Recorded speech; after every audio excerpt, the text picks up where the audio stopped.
Good afternoon, everyone. I want to welcome you to today's webinar, and thank you for taking the time out of your afternoon to talk today about how to strengthen company culture through leadership. And how do you strengthen a culture? Well, firstly, a strong culture is one in which people feel well represented so that they can care about that culture without having to try. It's a natural good fit, and that can always be improved by good leadership, laying the groundwork. And so let's talk a little bit about what is engagement, because it certainly is a buzzword for one. We hear about it all the time. When you think about the word engagement, you might think of TED Talks and YouTube videos of inspirational speakers who say, if you just do this and that, your workforce will surely become a much better and more productive and happier place. You might also be thinking about vendors who are sending you emails every week or so about how you should have great snacks because that increases employee engagement and morale and things like that.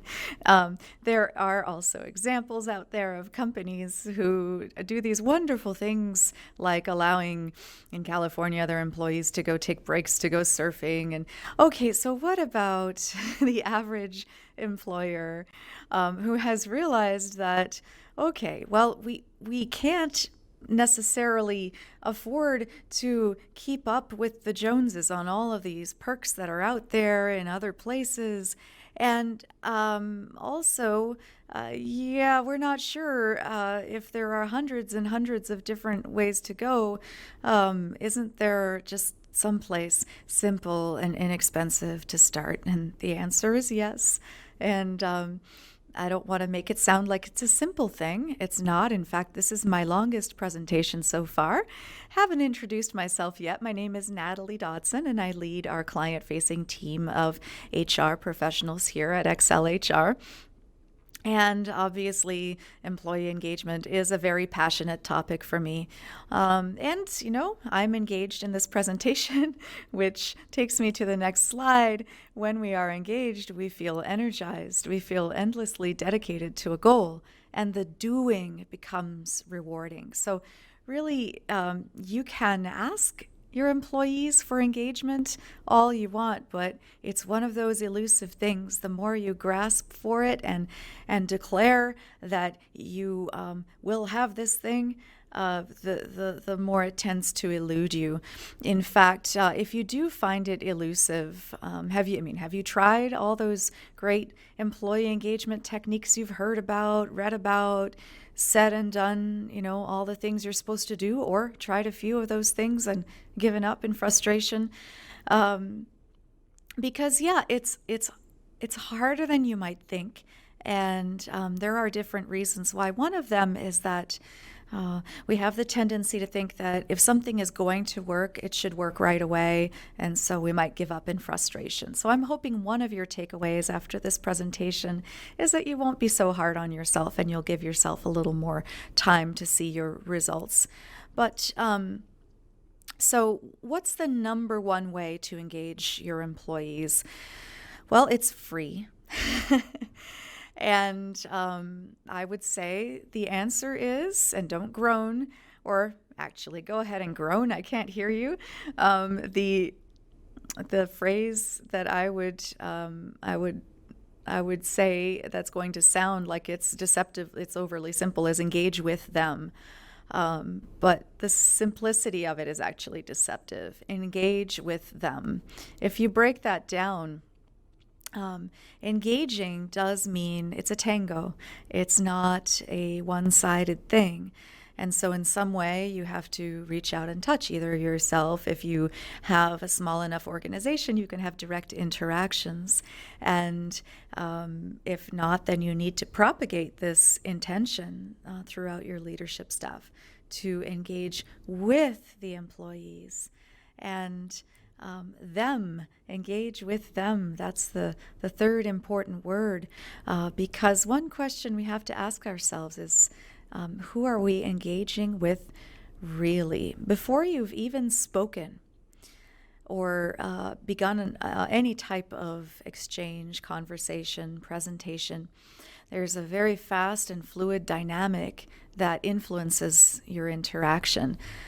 And you might be able to relate to that when I say that, if you can remember the last time you showed up to work and you felt a little bit irritable that morning, and lo and behold, you thought to yourself, I hope nobody irritates me today because I might lose it. Well, ever notice that on those days, there are more likely to be irritating situations, and even, lo and behold, people irritating you.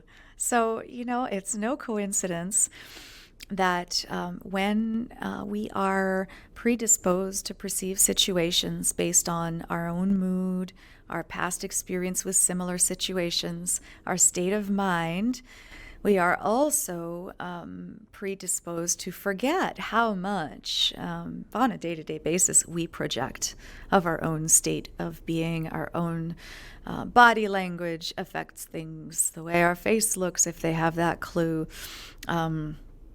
and tone of voice, things like that. You send clues about how you perceive the person in front of you, or even if you're in front of an audience and there's tension in you, that's picked up on, for instance. And then the audience says, uh-oh, well, he's not comfortable with what he's about to tell us. I wonder what it's about. And then you lose them even before you've started talking.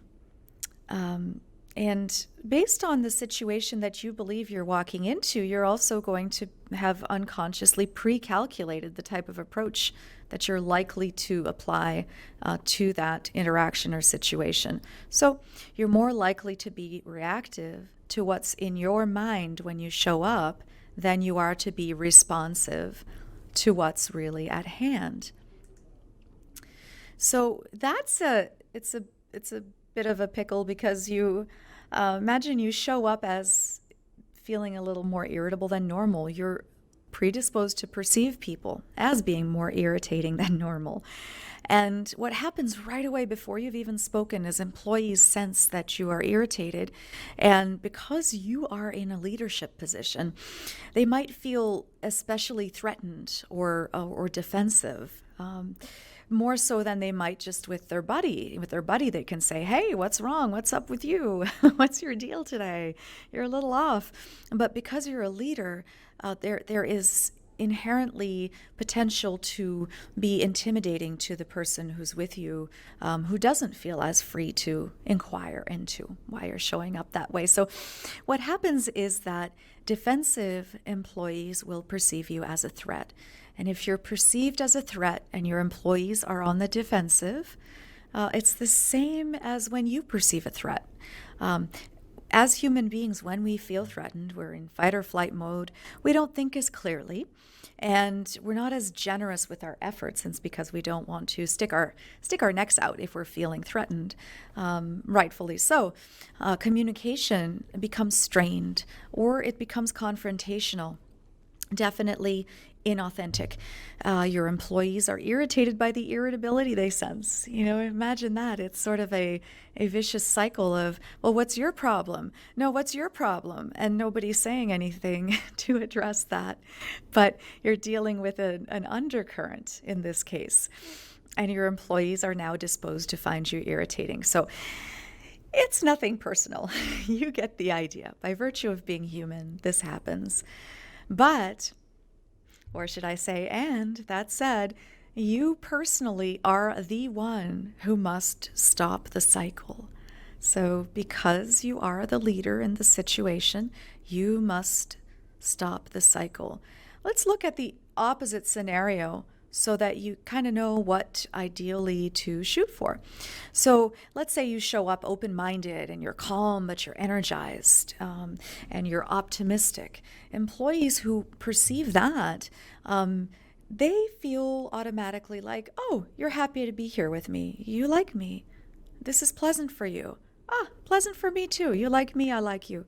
And again, because you are a leader, your approval, just like your perceived disapproval, has extra impact. I promise you that. Even if you're a very casual type leader, you can't take off those stripes. You are in charge.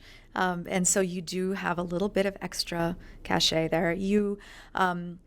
Your employees feel happier and at ease. And if that's the case, then you are perceived as a supporter. And that is the case no matter what message you are about to deliver.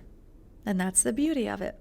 If you're perceived as a supporter and your employees are happier and they're more at ease, just like you when you are feeling that way, they will think more intelligently, more creatively, because they're out of fight or flight mode. They have access to that higher order thinking, those regions of the brain that thrive when we have the luxury of not being in fight or flight mode.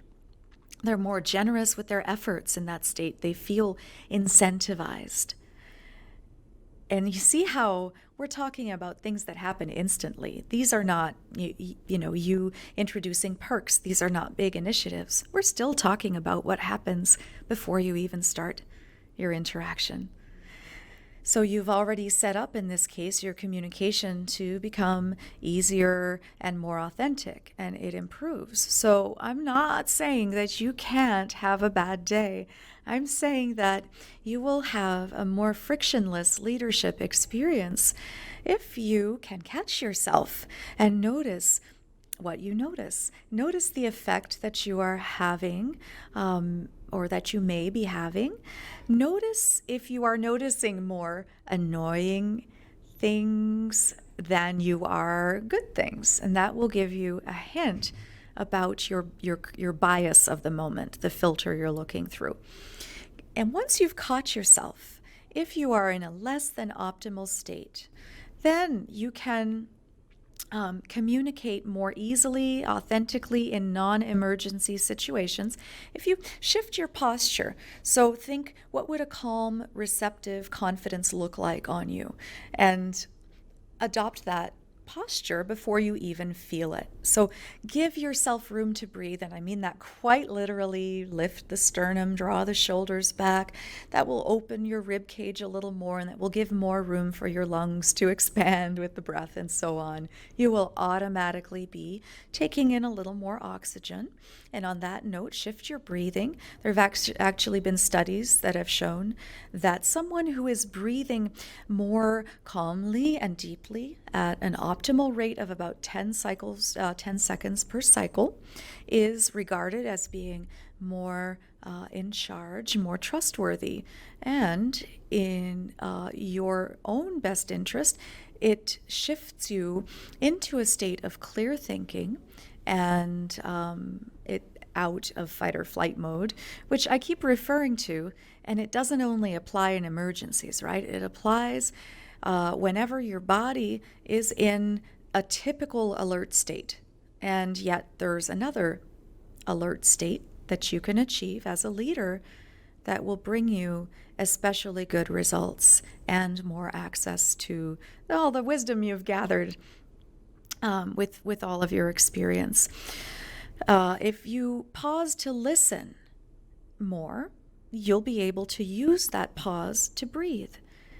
Shift your perspective from defensive to receptive, and that simply means tell yourself to listen. So all of these things go together. And finally, speak confidently. And that will go naturally hand in hand with your more rhythmic, deeper breath. And that will let your employee relax into knowing that you're in charge. And how does that help you? Well, obviously, in many ways. It will break the cycle of defensiveness also on the part of your listener and the person you're interacting with. And of course, this applies with any interaction, not just with employees. Mindfulness is an important concept. It makes the difference between being reactive and being responsive. each of us is a tuning fork for others. So our mood and our presence and our state of being influences others just the same way as theirs influence us. So you can easily start a chain reaction, and you can use that power for good, so to speak. Stay in your good place, even when you're being stern or you're having a tough conversation of any kind. As a leader, a strong and centered presence is probably the most important thing that you can cultivate. So when I say mindfulness, I'm talking about what will equip you to be responsive rather than reactive. When you are reactive, most likely you are reacting to what is in your own mind through your own filter.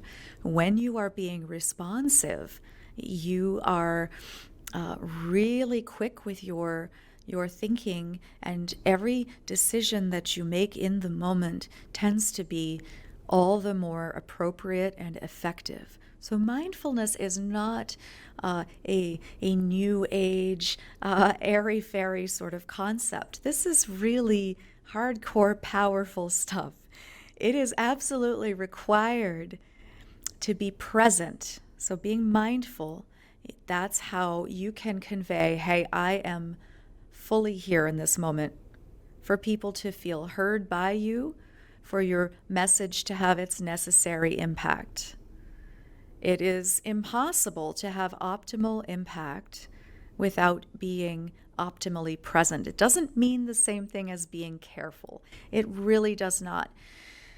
Mindfulness allows you to be even more direct and authoritative. It just means being the most alert and attentive possible. And it sustains your most powerful state for truly optimal impact. When I say most powerful state, I mean in terms of your leadership presence, the way you are perceived, the way people relax into knowing that you have something important to say. They feel supported, they feel appreciated, all of these things. And then once you are aware of all those things, now you're ready to engage your employees. Don't you wish it were just about what right perks you can offer? It's more than that. But the beauty of it is that once you practice this again and again, it'll come to bear for you in all aspects of your life, even when you go home, and even when you're with your friends, and so on, so on. So worthwhile. I don't want to scare you anymore. So I'll say, it's an iterative process. I do want to equip you with some red flags. Things to be mindful of, not afraid of, but mindful. Beware the alienating power of bias. And right in the title of this slide, there's an important word, alienating. So a lot of engagement is there from the get-go. When you've just hired someone, they're excited to work with you, right?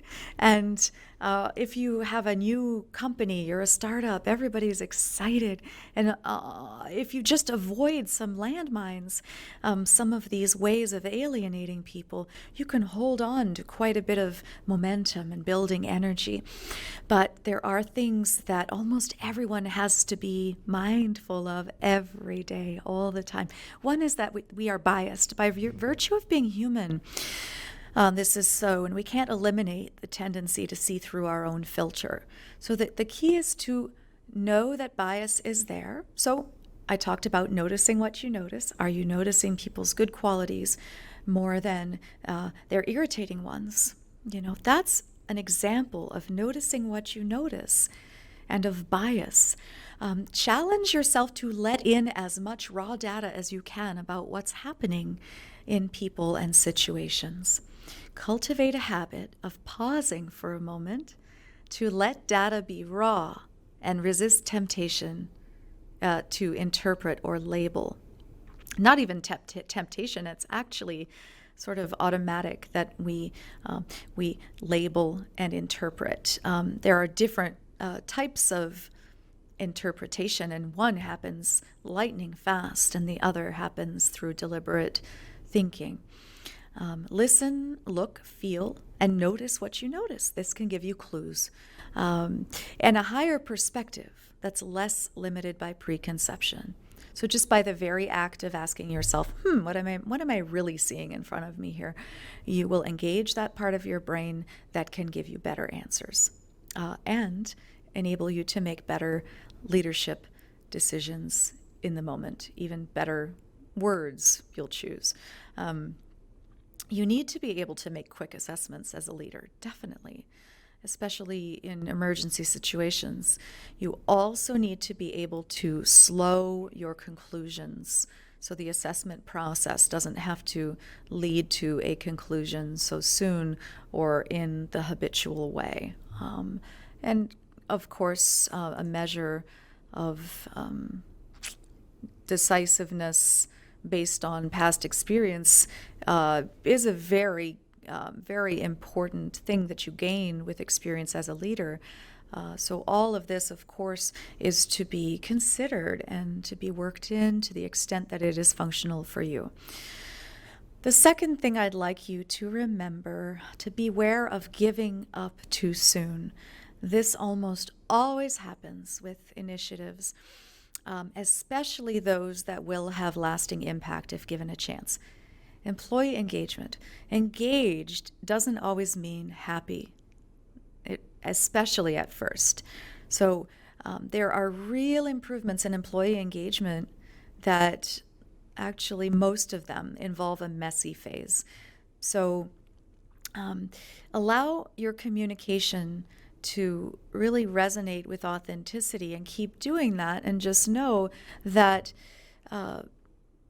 it will not necessarily lead to immediate thanks and celebration. People are not used to that necessarily, so it takes a minute, to realize that you are letting down your guard, and you mean this. Set parameters, though, around acceptable behavior at the same time while people are becoming more real with you and with each other. Be brave. I put that in bold because when your workplace culture starts to become more real, more authentic, what happens is you are now beginning to have the benefit of seeing what used to be hidden from you, what used to be an undercurrent. If you think of undercurrent as undertow in the ocean, you know how dangerous undertow is. And a big reason for that is that you can't see it. There's no visible clue that it will be there. And that's what really gets you. So things that become visible to you, you might think, oh, I tried this engagement thing and it just made everything worse. That would be an assessment that came too soon. I would say to you, good for you if you see the communication shifting in a more expressive direction. And I'm going to repeat what I said about setting parameters around acceptable behavior, because that would be the time. Call out good examples, and also in private tell someone, hey, okay, so I really, really do want to know what you are thinking. I want you to frame it in a way that is helpful. And if, for example, when you said this, how do you think you could have said it so that it would have been more motivating for the people around you, and so that it would be easier for me to work with? If you need advice on wording things or on how to set parameters around acceptable behavior, that's the type of thing that my team and I are here for you. And if you are not a client of Excel HR, you might have an HR buddy somewhere who can help you with this sort of thing, or even that wise friend.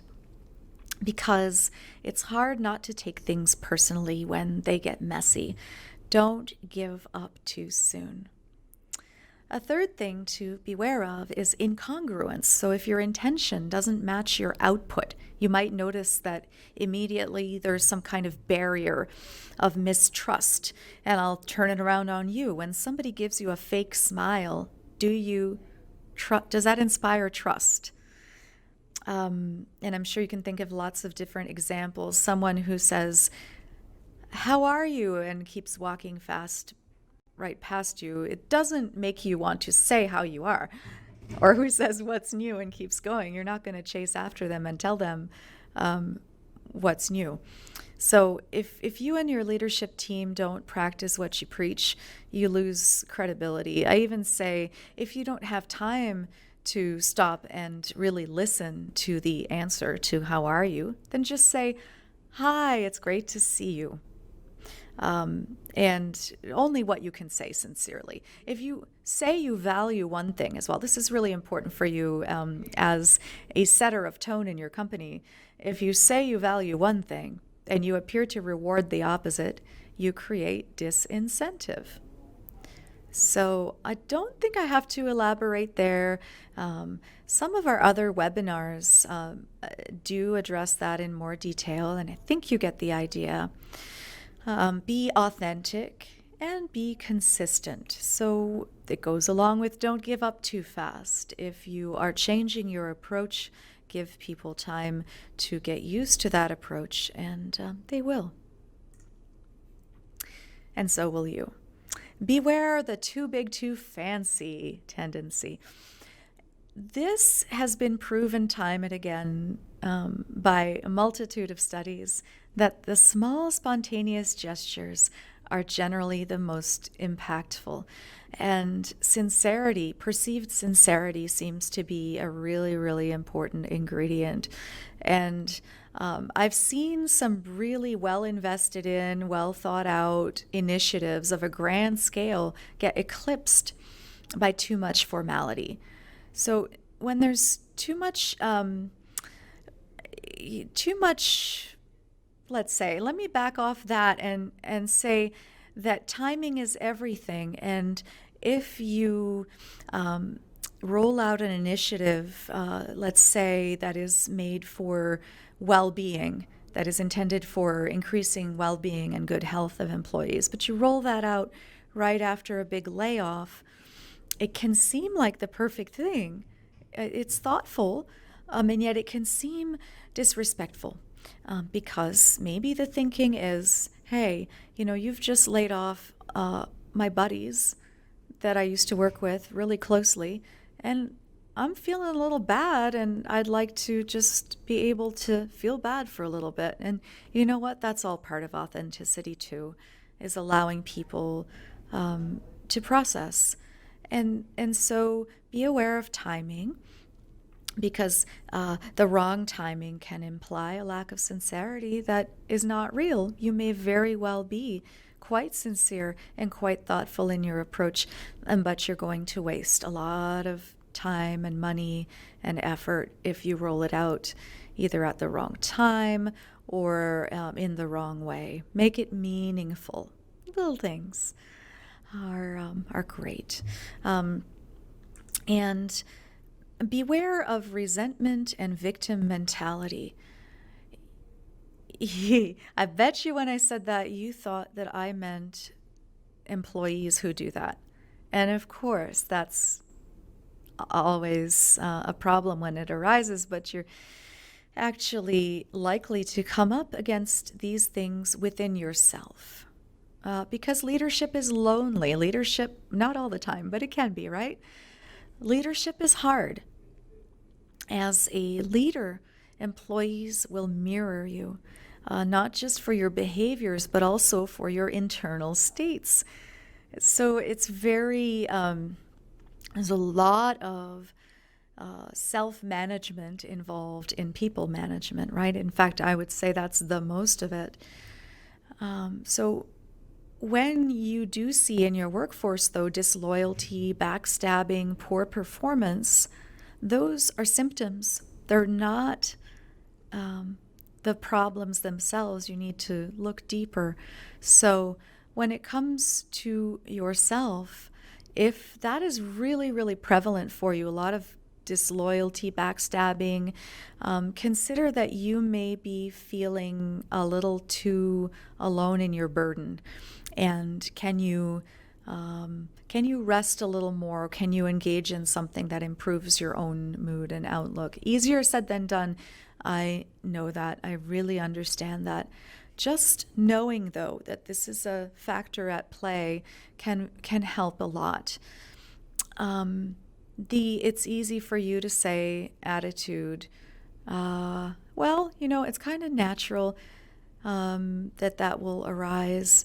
One thing to remember is that the stakes are different for your employees than they are for you. And, I'm assuming you signed up for it, but, sometimes we end up in leadership because the company needs it and when we need to step up, and good for you. So, there are so many ways, though, to make it a more frictionless experience and more rewarding. I mentioned the pitfall of bad timing already.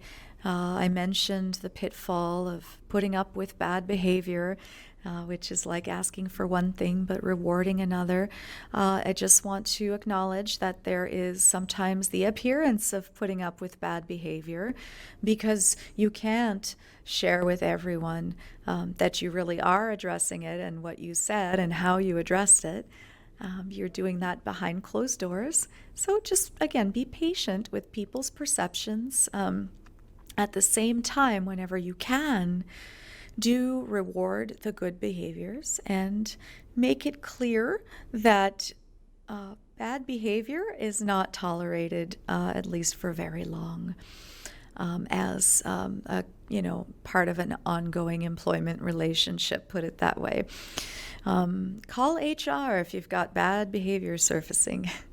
Let's see, this is one of my favorite ones. And it kind of goes along with employee engagement being such a lingo, such a part of our modern day leadership lingo, and it's been adopted by lots of companies selling perks, like I said. And so everybody knows in general, yeah, of course, we want engagement. And maybe there's an executive leadership retreat, and we decide, okay, well, a big focus in 2020 is going to be increasing employee engagement. And so we make it a slogan, and we make it a set of values, and we ask for engagement. But we ask for it without setting the groundwork for it. We ask for it without doing it. So engagement is a response. It is like a synergy. In fact, it is not something that you can directly demand, expect, and enforce. Seeming volatile. So over time, aim to be relatively consistent in your own demeanor. And that goes along with not giving up too fast. If you find the demeanor that you are aiming to maintain in order to encourage a more engaged workplace, then try to adopt that and maintain it. And at the same time, temper that with being really you. So if you're not the smiling all the time type, then it's okay to have a neutral expression. Let your actions speak for you. An executive coach can help you with those things that have to do with presentation. And by the way, relax. Don't you want to reach through my microphone and shake me by the shoulders and say, thanks a lot. Easier said than done. Well, look, I just want you to know, and you know this already, but I'm reminding you that even if you do everything right, there's no pleasing everyone. You'll please those who want to engage. Even if you need a little practice on this employee engagement thing, you're going to make those people happy who see what you're trying to do. So those are the right people to please. And guess what? Those who do not want to engage, you will make them uncomfortable. They will not remain neutral. That's okay. And in my professional opinion, it is well worth it. And it's part of that messy phase that I was talking about before. There are little things that almost always work. And one is to foster more laughter more camaraderie. So activities that are low pressure and that offer something for everyone, that tend to make people laugh, like a game of giant Jenga. That's kind of nice because people don't really have to talk to each other. They don't have to make small talk if they're uncomfortable with that, but it unites people around a purpose. Communication styles workshops are always good for a little bit of insight and laughter. Breakfasts cooked by your managers. We do that here at XLHR. We set up some griddles with some pancake batter, and we serve the employees breakfast. And we play music. So, it doesn't cost a lot, and it shows hopefully it breeds feelings of sincerity and enjoying each other. Saying a sincere hello, and then only if you have time to really listen to the answer, ask, how are you? So just a little example there, rule of thumb. And remember people's interests outside of work. So the names of their kids and their pets, for instance. Hey, last time we talked, your dog, Harvey, hurt his paw. How's he doing? Little things like that mean a lot. Low-cost rewards that show you care, like gift cards. And $50 or less, or even just a card, just a plain card with a message in it. And flexible schedules for employees in good standing, that's a huge one. And you might worry there. A question that gets triggered a lot is, well, what if I do this for this person and not for that one? Aren't people going to be upset? Well, you know what? Who's going to be upset? It's maybe the people who didn't want to engage, right? So the people who are engaging, who are doing great, they're showing you a different kind of performance. And yes, behavior is part of performance, right? Conduct is part and parcel. It is okay to reward a combination of good work and good attitude. Careful not to reward good attitude and poor work, because that can be disincentivizing to others as well. But don't be too afraid to define and celebrate the right behaviors in ways like that. Bigger things that almost always make a difference include educational and career development reimbursements, for instance. There have to be parameters and caps in place generally, but they would be accessible to everyone, ideally, to show that you care about the well-being of your employees' careers.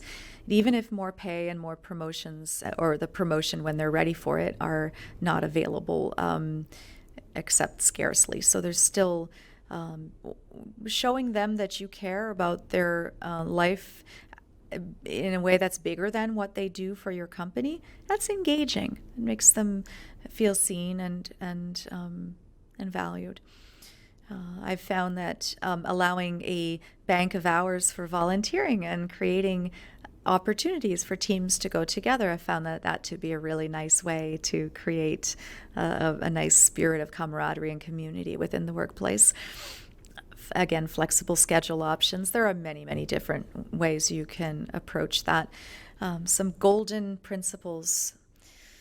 Give your employees great goals, ideals, and values to engage with. So that's about culture, right? That's really about allowing your employees to feel very connected to the top level of what your company is trying to do, so that overall they see your company both embodying the values that they can resonate with, but also giving them goals that really make them feel like they're part of pushing the company's success forward. Trust and be trustworthy.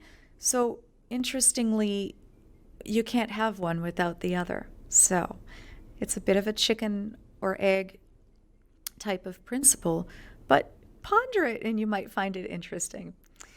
Start small and sincere. Communicate courageously, not aggressively.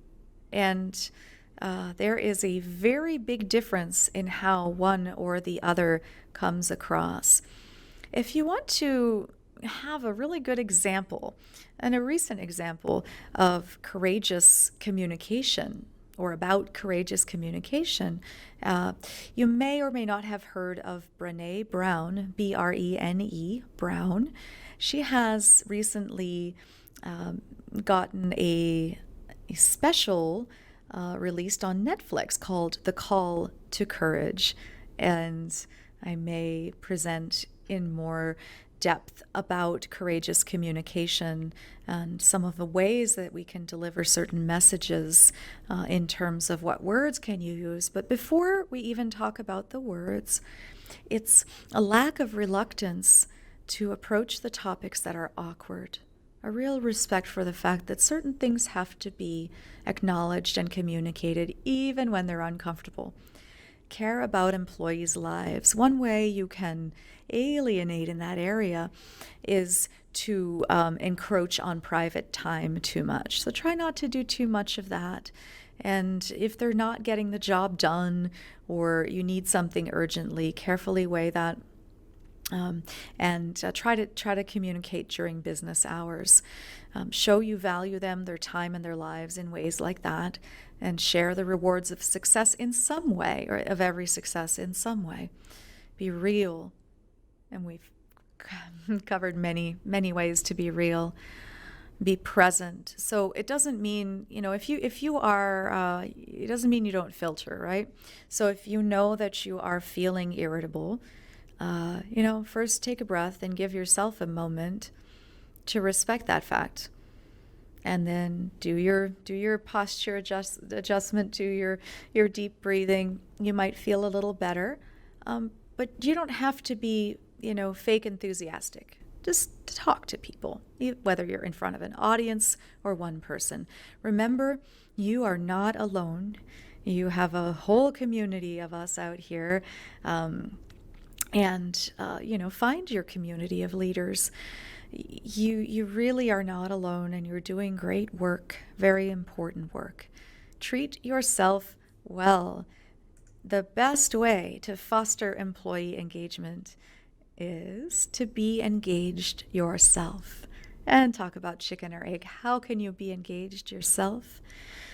Be real with yourself and engage in activities that you are naturally excited about, that come easily for you, and that source your energy for all of the other good work that you do. Take good care of you is my parting message